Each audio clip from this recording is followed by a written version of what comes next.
죄인들을 위해서 하신 일 크게 보면 두 가지를 말씀드릴 수 있습니다.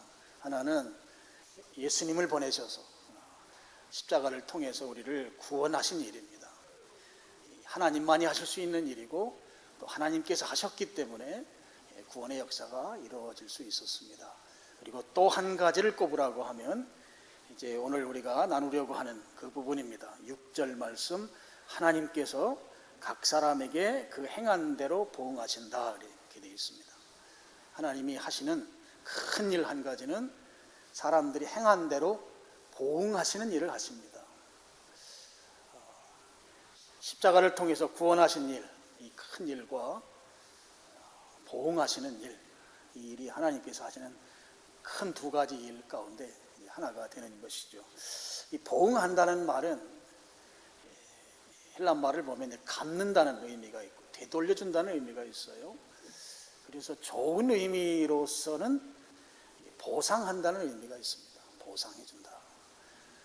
그리고 그 반대로 좋지 않은 의미로서는 보복한다는 의미가 있습니다. 그래서 여기에 보응은 크게 두 갈래로 우리가 인식하고 있으면 되겠습니다. 하나는 좋은 측면에서 보상해 주시는, 갚아주시는 것과 또 부정적인 측면에서는 보복한다고 하는 그런 의미를 담고 있는 표현이다 하는 거죠.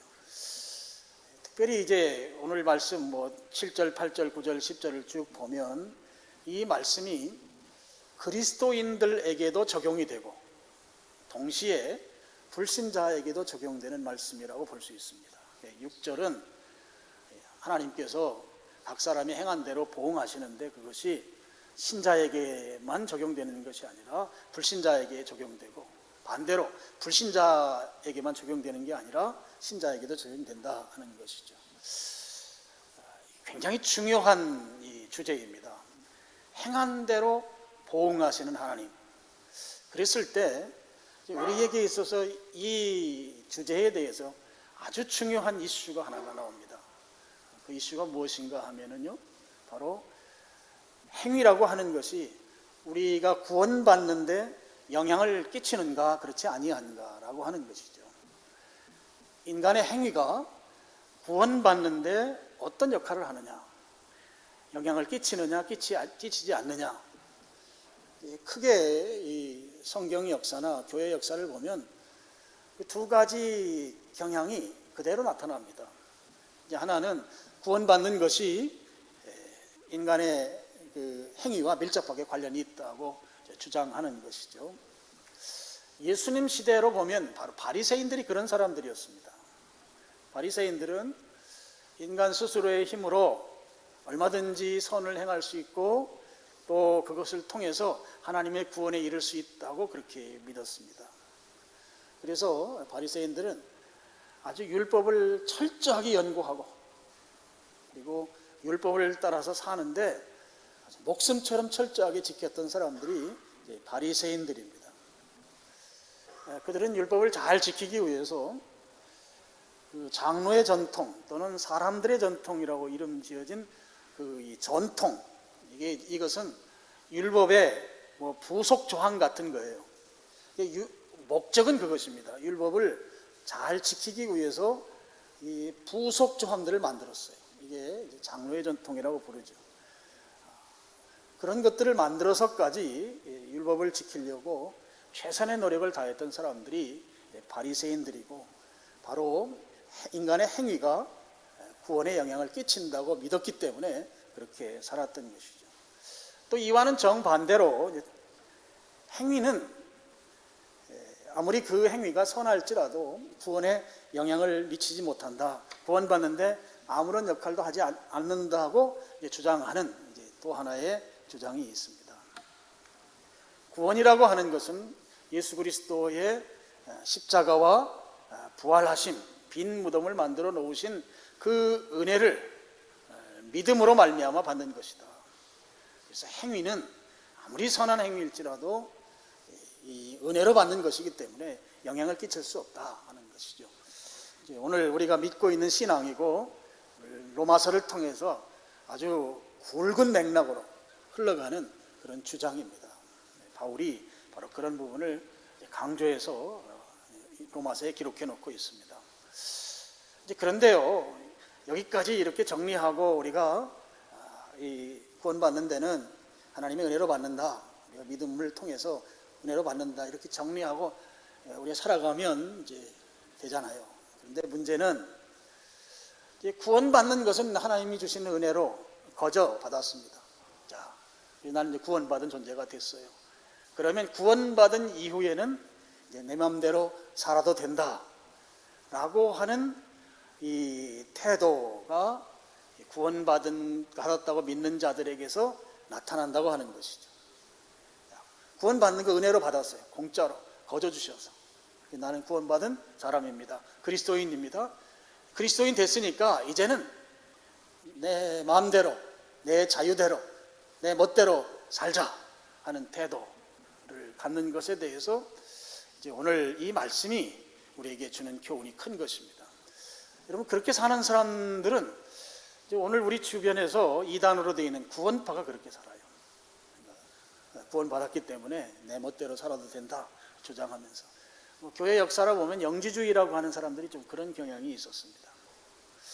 근데 우리는 이제 그렇게 살면 안 되는 거죠. 우리 로마서 전반부에 보면 하나님의 은혜가 크다고 해서 멋대로 살아도 되느냐, 그럴 수 없느니라 하는 주장이 로마서에 계속 강조되고 있어요. 구원받은 이후에 멋대로 살아서 안 된다 하는 거예요.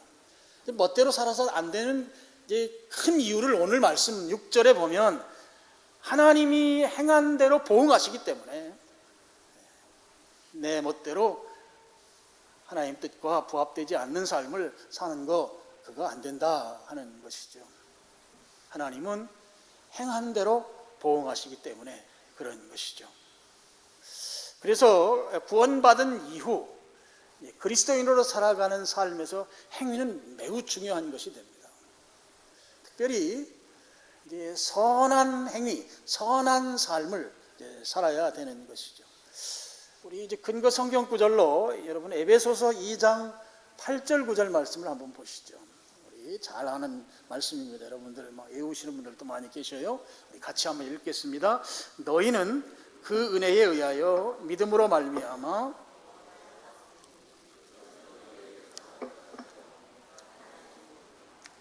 행위에서 난 것이 아니니 이는 누구든지 자랑하지 못하게 함이라.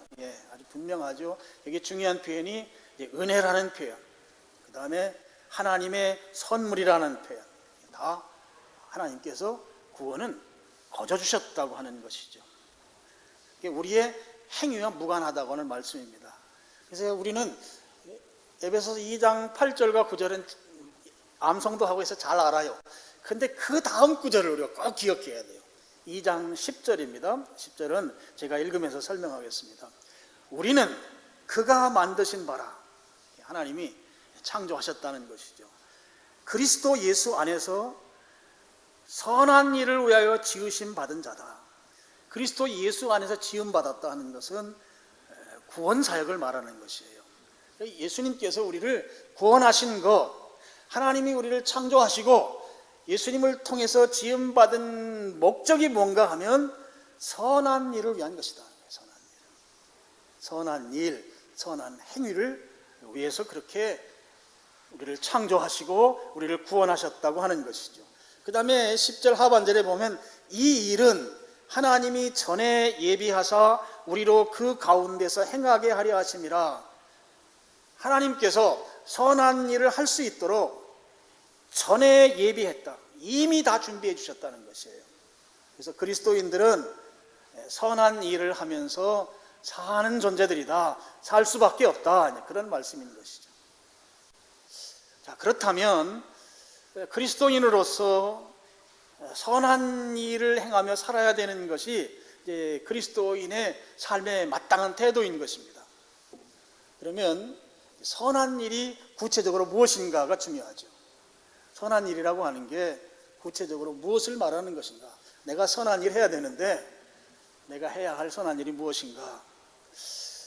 아까 읽었던 이 에베소서 2장 10절 말씀을 보면 하나님이 만드신 바다, 하나님 우리를 창조하셨습니다.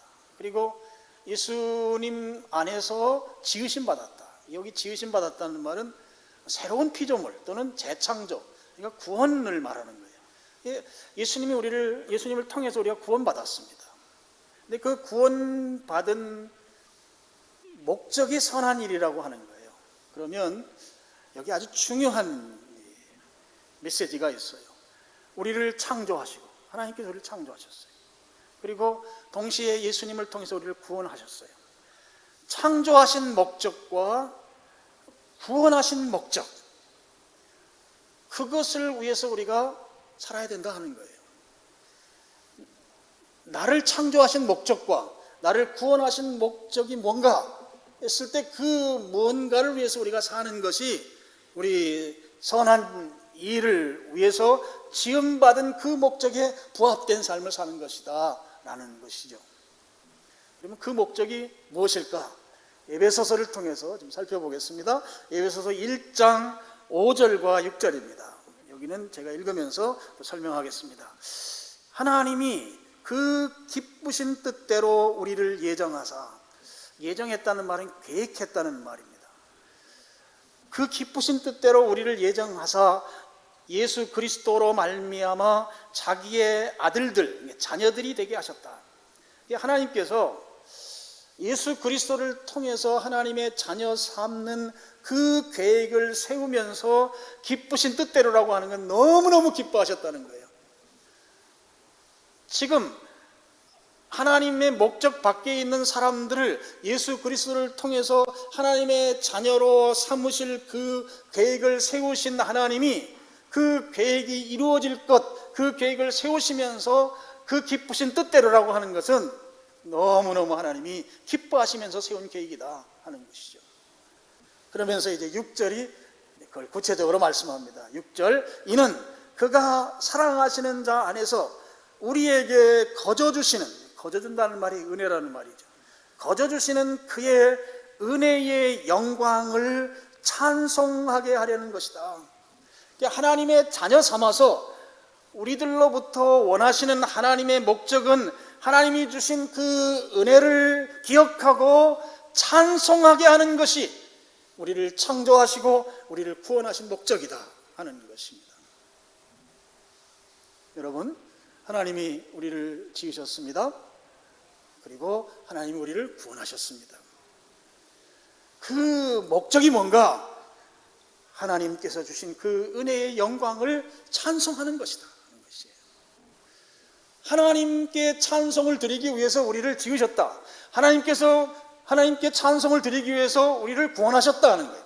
그 목적이 하나님께 나아가서 찬송하는 것이다 하는 것이죠. 이 찬송이라고 하는 이 헬란 말은 그 대상이 누구냐에 따라서 의미가 약간 변화됩니다. 근데 이 찬송이라는 말은 대상이 하나님일 때는 예배를 드린다는 말입니다. 이 찬송이라는 말은 그래서 이제 헬라말 사전을 보면 예배 드린다고 하는, 하나님께 예배 드린다고 하는 그 낱말 풀이가 쭉 나와요. 그러니까 하나님께 예배하는 것을 목적으로 우리를 창조하시고 우리를 구원하셨다라는 것이죠. 그래서 선한 일이라고 하는 게 뭔가 하면 바로 하나님의 창조 목적과 하나님의 구원 목적을 따라서 거기에 부합되는 삶, 하나님을 찬송하는 삶, 하나님을 예배하는 삶을 사는 것이 선한 일이다 하는 것이에요. 이제 여기쯤 되면 여러분 질문하고 싶어질 거예요. 아니, 성경에 보면 선한 일이라고 해서 뭐 연보하는 것, 구제하는 것, 또는 뭐 세금 내는 것, 또 상전에게 순종하는 것도 뭐 선한 일이라고 하고, 또 중보기도 하는 것도 선한 일이라고 됐는데, 그러면 그런 것들을 하지 말라는 것입니까? 도대체 그런 것의 의미는 무엇인가요? 뭐 이런 질문을 하고 싶으실 것입니다. 우리가 봉사의 삶, 섬김의 삶, 성경에 말하는 선한 일이라고 소개된 것들 우리가 당연히 해야 합니다. 성경에서 가르친 대로 우리는 순종하며 살아야 되는 것이죠. 그렇게 살기를 힘써야 되는 것이 우리입니다. 근데 중요한 것은 그렇게 선한 행위를 하는 목적이 무엇인가가 중요합니다. 왜 연보하고, 왜 구제하고, 왜 세금 내고, 왜 상전에게 순종하고 또 중보기도 하고 뭐 이런 것들을 선한 일, 좋은 일이라고 성경에 기록하고 있는데, 그런 일을 하는 목적이 뭐냐 하는 거예요. 목적은 바로 하나님을 예배하는 것이 그런 일을 하는 목적입니다. 어떻게 그런 것이 하나님의 목적에 부합되는가? 여러분, 선한 일을 함으로 말미암아 우리가 예배 드리는데 예배가 방해받고 예배가 제대로 드려지지 못하게 하는 어려움들을 사전에 예방하거나 또는 잘못된 방향으로 나아가는 것을 바로 교정하는 목적이 이 선한 행위에 있다고 하는 것이죠. 자, 예를 들어 보겠습니다. 디모데전서 2장 2절 3절 말씀입니다.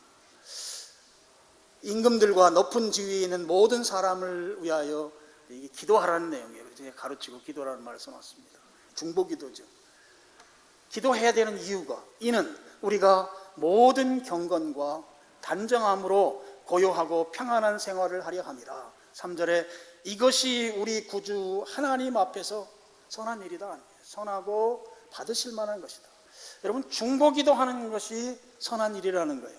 그런데 그냥 임금들과 높은 지위에 있는 사람에게 기도하라, 그거 선한 일이다, 해야 한다, 하나님 받을 만한 것이다, 이렇게 하지 않고 중간에 이는이라고 하는, 왜 그렇게 해야 되는가를 써놓고 있어요. 이는 우리가 모든 경건과, 여러분이 경건이란 말은 하나님 앞에 내가 합당한 태도를 취한다고 하는 뜻을 갖고 있습니다. 내가 하나님 앞에 합당한 태도는 예배자의 태도입니다. 그 예배자의 태도를 갖고 단정하다고 하는 것은 구별됐다, 거룩하다, 이런 뜻이에요. 그래서 고요하고 평안한 생활을 한다고 하는 이 말은 결국 하나님께 예배 잘 드리기 위해서, 그 예배가 방해받고 지장받지 않기 위해서 높은 권력자들이 딴짓거리 하지 못하도록 기도하는 일, 이 일이 바로 선한 일이다 라고 한 것이죠. 그러니까 선한 일은 예배로 포커싱이 된 거예요. 예배 드리는 쪽으로 다 맞춰져 있다고 하는 것을 알 수 있습니다. 여러분, 구제도 마찬가지입니다. 구약시대에도 구제했고 신약성경 시대에도 구제했는데요, 구제가 단순히 가난한 사람 돕는 뭐 NGO 같은 그런 차원의 선행이 아닙니다. 우리가 하는 구제는 그 목적이 분명한 것이죠. 어떤 목적인가 하면, 가난한 것 때문에 예배를 제대로 드리지 못하는 우리 공동체 안에 있는 그 사람들을 도움으로 가난한 문제를 해결해 줌으로써 그들도 기꺼이 하나님께 나와 함께 예배 드릴 수 있도록 돕는 일로서의 구제인 것이죠. NGO가 하는 구제와 전혀 다른 것이에요. 그래서 예수님께서 이 향유 나들을 예수님 발에 뿌렸던 그 마리아의 이야기를 할 때 제자들이 막 나서서 그러잖아요. 그 비싼 것을 왜 허비하느냐, 팔아서 가난한 사람들 도우면 되지. 그럴 때 예수님께서 제자들 편 들어주지 않으셨어요. 그 향을 뿌린 그 여인을 위해서 이 여자가 내 장례를 준비했고 이건 좋은 일이다, 그렇게 나와요, 성경에. 좋은 일, 이건 선한 행위라는 것이거든요. 선행이거든요. 예수님께서 보고 있는 이 구제의 개념은 예배에 맞춰져 있는 거예요. 예배. 하나님을 높여드리는 그 예배의 모든 행위들이 다 예배로 규결된다고 하는 것이죠. 여러분, 히브리서 13장 15절 16절에는 그 부분을 우리에게 이제 분명하게 해줍니다. 15절은 우리 같이 읽겠습니다. 그러므로 우리는 예수로 말미암아 이는 그 이름을 증언하는 입술의 열매니라. 여러분, 히브리서를 신약 성경의 레위기서라고 말합니다. 유대인들이 이 구약 전통에 있다가 예수님을 믿으려고 하니까 이 구약 율법들이 이거 도대체 어떻게 해야 합니까 하는 그 진중한 고민이 있잖아요. 그 부분을 율법을 무시하지 않으면서 자연스럽게 예수님을 믿는 믿음의 삶으로 잘 옮겨주는 말씀이 히브리서예요. 그러다 보니까 히브리서에는 우리가 신약에서 예배라고 표현되는 것을 제사로 표현한 거예요. 그래서 저는 이제 구약에 나오는 이 제사가 신약 성경에 나오는 예배를 그래서 이 히브리서 때문에 혼용해서 막습니다. 같은 맥락이라고 보기 때문이죠. 히브리서에 보면 제사라는 표현이 나와요. 제사, 예배를 말하는 것이죠.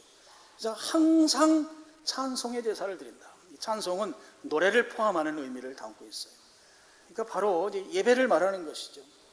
우리는 예수 그리스도로 말미암아 그냥 구약에 나오는 그 율법 제사법에 따라서 그 제사장을 따라서 드리는 그 제사가 아니고 예수님으로 말미암은 제사, 바로 그 예배를 하나님께 드리자 하는 거예요. 그러면서 이제 16절이 너무 중요한 말씀을 하고 있어요. 오직 선을 행함과 서로 나누어 주기를 잊지 말라. 하나님은 이 같은 제사를 기뻐하시느니라 그랬어요. 선을 행하고 나누어 준다. 코이노니아, 서로 구제하고 서로 섬겨서 그렇게 하는 이유가 하나님이 기뻐하는 제사를 드리기 위한 것이다 하는 거예요. 여러분, 우리가 그리스도인으로서 반드시 선한 일을 해야 하는데 그 선한 일이 우리 성경은 어디에 포커싱이 되어 있는가 보니까 하나님을 예배하는 일에 초점이 다 맞춰져 있더라 하는 것입니다. 선한 일로서 또 한 가지 빼놓을 수 없는 것이 불신자에게 복음을 전하는 것입니다. 불신자에게 복음을 전하는 것이 선한 일인데요. 왜 그것이 선한 일이 될까요? 여러분, 복음을 전하면 불신자, 예수님을 믿지 않는 사람이 예수님을 믿게 되죠. 그리스도인이 됩니다. 그러면 그 그리스도인이 된 자는 어떻게 되는가 하면 예배하는 자리로 나와서 예배자로 세워지게 되어 있습니다. 그리스도인이 되면 본능적으로 속에서 예배하고 싶은 마음이 솟아나게 되어 있는 것이에요.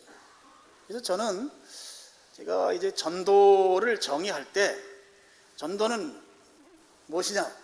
새로운 예배자를 세우는 것이다. 그렇게 말씀을 드려요. 그래서 이 구원은 예배자를 세우는 수단이고 우리의 목적은 바로 예배이다. 저는 이제 그렇게 믿고 그렇게 주장을 하고 있습니다. 여러분, 예수님을 믿게 되면 마음속에서 예배를 드리고 싶어지는 마음이 그런 반응이 막 일어난다. 제가 말씀드렸잖아요. 그 사실을 알 수 있는 것이 요한복음 4장에 나오는 그 사마리아 여인의 사례입니다.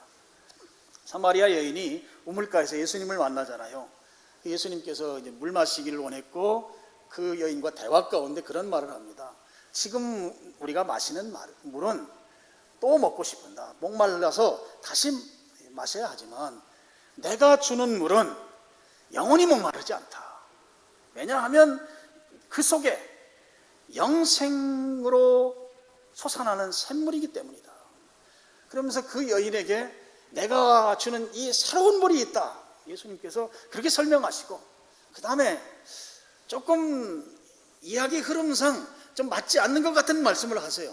너 남편 데려와라. 너 남편 5 있었지만 지금 그 남편들 다 떠났지? 그리고 지금 사는 사람도 내 남편 아니지? 예수님께서 남편 이야기를 한 거예요. 예수님이 지금 이야기를 전개할 때 나는 영원히 살 수 있는 다시는 목마르지 아니하는 샘물을 내가 갖고 있다. 그러면서 남편 이야기를 그 여인에게 했습니다.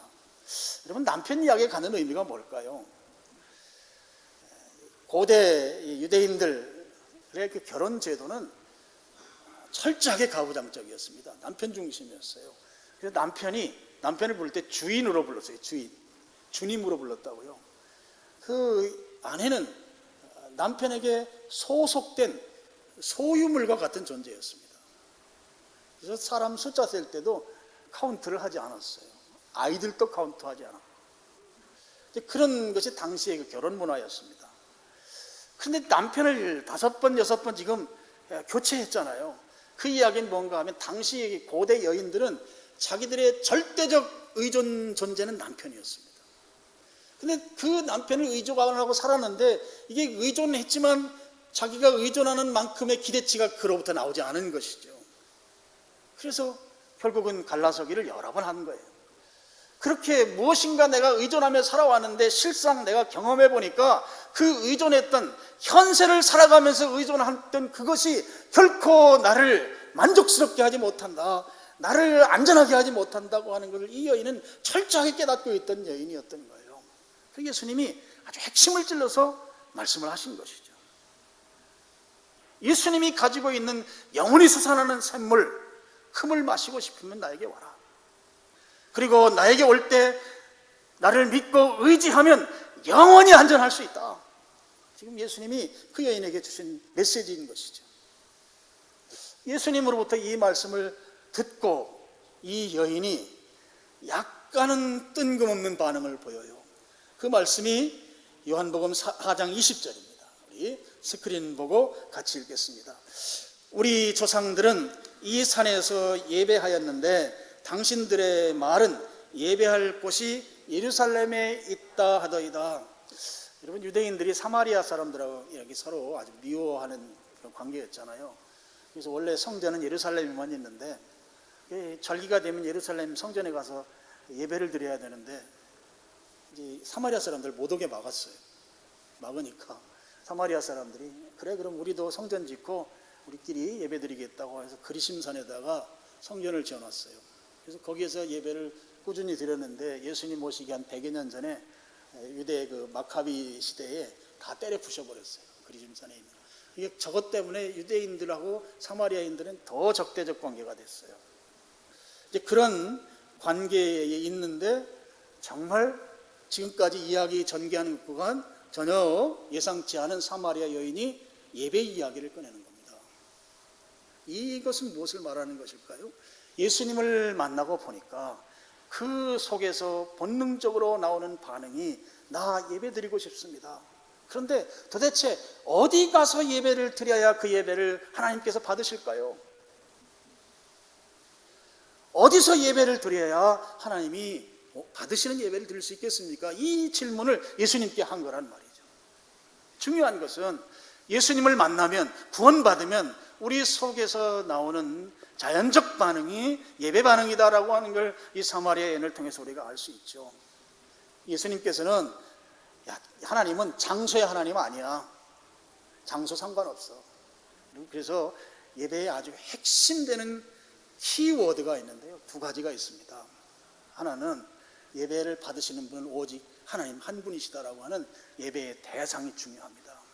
하나님 외에 다른 것에게 나아가는 건 전부 다 우상을 숭배하는 것이죠. 또 한 가지는 예배는 예배드리는 사람들이 공동체를 이루어야 된다는 거예요. 함께 공동체로 예배드리는 것이 성경 전체에 흐르는 맥락이에요. 두 가지가 중요해요.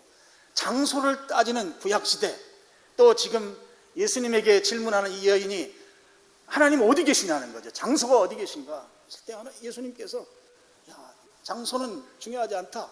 중요한 것은 지금 내가 예배드리는 거다.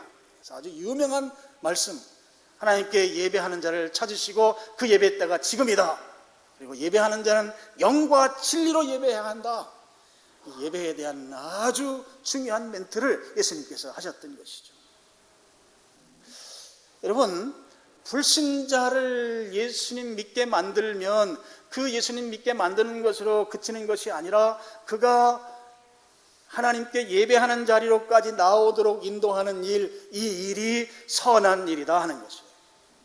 오늘 제가 6절 말씀을 중심으로 해서 행한 대로 하나님 보응하시는데 우리 그리스도인들에게도 그 보응이 있다 하는 거예요. 그런데 그 보응이 긍정적이고 좋은 측면에서 우리가 하나님의 보응을 받아야 하는 것이죠. 그랬을 때 긍정적이고 좋은 측면에서의 보응이라고 하는 것을 오늘 선한 일이라고 하는 이 관점으로 볼 때 적어도 세 가지 차원을 제가 말씀을 드렸습니다. 하나는 내가 온전히 하나님께 예배자로 나아가는 것, 이게 선한 일이에요. 온전히 하나님께 예배자로 나아가는 것. 두 번째는 구제나 나눔이나 그런 성경에 말하는 섬김과 같은 이런 선한 일들을 통해서 함께 예배자로 나아가는 것이, 함께 나 말고 같이 함께 예배자로 나아가는 것, 그것을 돕는 일, 그것을 위해서 하는 선한 행위, 이게 두 번째 선한 일입니다. 세 번째로는 바로 불신자들에게 복음을 전해서 그들이 예배자로 서게 만드는 것, 이게 우리가 하나님으로부터 긍정적 의미의 보응을 받는 선한 행위이다 하는 것이죠. 자, 선한 행위를 하지 않게 되면 그럼 어떻게 될까요? 우리가 다 알게 됐는데 선한 삶을 살지 않으면 어떻게 될까? 야고보서 4장 17절입니다. 같이 읽겠습니다. 그러므로 사람이 선을 행할 줄 알고도 행하지 않으면 죄라 하는 거예요. 선한 일에 참여하지 않는 것은 죄가 되는 것입니다. 죄가 된다는 것은 그에 합당한 부정적 보응이 있다는 것이죠. 그럼 반대로 선을 행했을 때는 하나님께서 그 선행에 대해서 우리에게 어떻게 보응하실까요? 제가 이제 다음 주 설교를 이 부분을 더 중점적으로 하려고 합니다. 하나님은 선한 일에 참여한 우리들에게 상급입니다. 상급이 아니고 상급으로 보응하십니다. 우리 마지막으로 한 구절만 더 찾아서 읽겠습니다. 요한계시록 22장 12절 말씀입니다. 시작. 보라, 내가 속히 오리니 내가 줄 상이 내게 있어 각 사람에게 그가 행한 대로 갚아주시리라. 하나님께서 우리에게 주실 상이 있대요. 그런데 그 상은 어떻게 주시는가 하면 행한 대로 갚아주신다. 선한 삶을 산 대로 갚아주신다고 하는 것입니다. 그래서 오늘 여러분, 우리가 하나님께서 주실 상급을 기대하면서 어떻게 살아야 될까요? 선한 일을 하면서 살아야 할 것입니다. 그러면 그에 따라서 하나님께서 갚아주시기 때문입니다. 하나님께서 갚아주시는 이 선한 일에 대한 상급은 하나님 나라에서 그 영원한 하나님 나라에 갔을 때만 있는 게 아니고 거기에서의 영원한 생명을 주시는 것, 상급이죠. 동시에 이 땅에 살면서도 우리가 하나님의 자녀된 자들로서 비참하게 살기를 결코 하나님 원하지 않으세요. 이 땅에 사는 동안에도 하나님께서 하나님의 방식으로 우리에게 상급을 주실 것입니다. 그래서 오늘 우리가 어떤 기대를 가져야 되는가? 우리가 선한 일을 함으로 하나님이 이 땅에 사는 동안에 주시는 상급과 플러스 영원한 하나님 나라에서 주시는 영생의 상급을 우리는 다 받아야 하겠습니다. 적어도 이 부분에서만큼은 욕심을 부리기를 축원합니다. 그래서 우리가 주님이 주시는 이 상급을 기대하면서 선한 삶을 사는, 선한 일을 하는 그런 여러분들 다 될 수 있기를 주님의 이름으로 축원합니다. 기도하겠습니다. 아버지 하나님,